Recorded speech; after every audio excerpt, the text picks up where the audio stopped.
Here's the foot. Okay.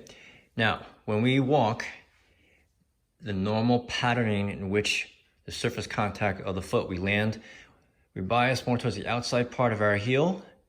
And then as we start to shift onto the foot, we go in the outer portion of the foot. And then as we swing the other leg forward and we push off the standing leg, we go towards the inside part of the foot and we push off the big toe, okay? Now, what happens in a lot of people is they don't even feel their heels. They don't land on their heels. When they're walking, they land more towards what we call the midfoot over here and more towards the inside part of the foot, right?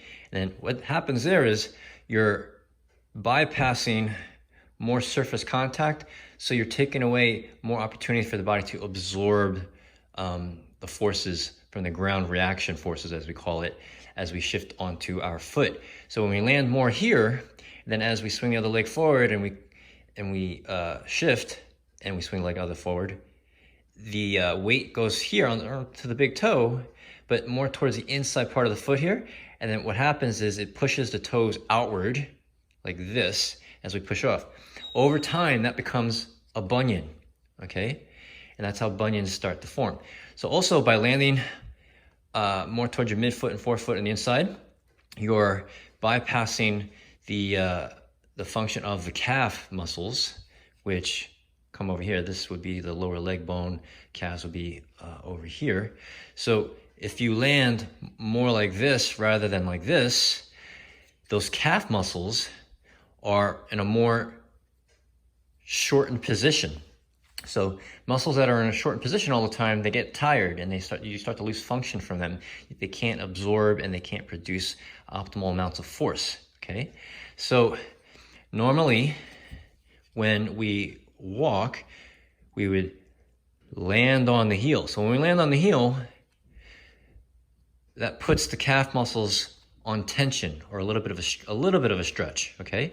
So then when we land on the ground, all right, here, that allows that lower leg bone, the tibia, to move forward, okay? And then the calf muscles go through a greater range of their length. So they go from a stretched, and then when we push off finally off the big toe, the calf muscles are shortened. So you get a greater efficiency or just optimization of the force absorption and force production, right? So what happens is when you're constantly landing on the midfoot or the forefoot and the calves are in a shortened position, not only can you create situations where bunions or hallux valgus happen, but also that can create a lot of stress on the plantar fascia over here, okay? Create a lot of forefoot pain in general because it's constantly being loaded in that area. So you also diminish the capacity of the body, of the legs to propel or push the body forward. See, our legs are meant to push the body forward as we push off or propel ourselves forward at the big toe over here as we push off here.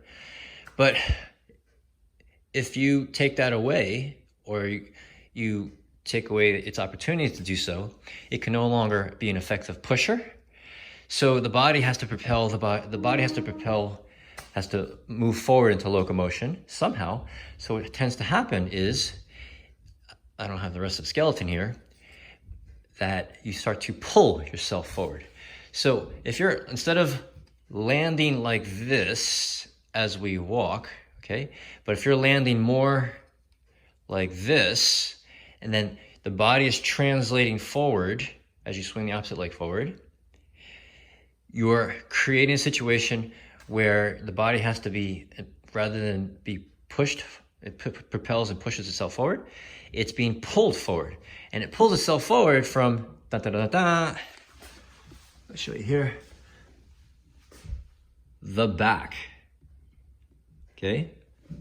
This is where people start having a lot of tightness in their lower back. They start feeling, let me come over here.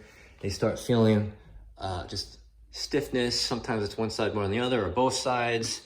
And that's because they no longer are able to walk in a manner that through evolution, as we as we evolved from crawling like animals on all fours to being bipedal upright humans, our hind legs, or our legs, human legs, are meant to push us forward.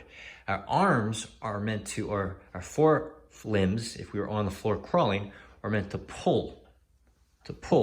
So, long story short, be aware, the foot doesn't lie.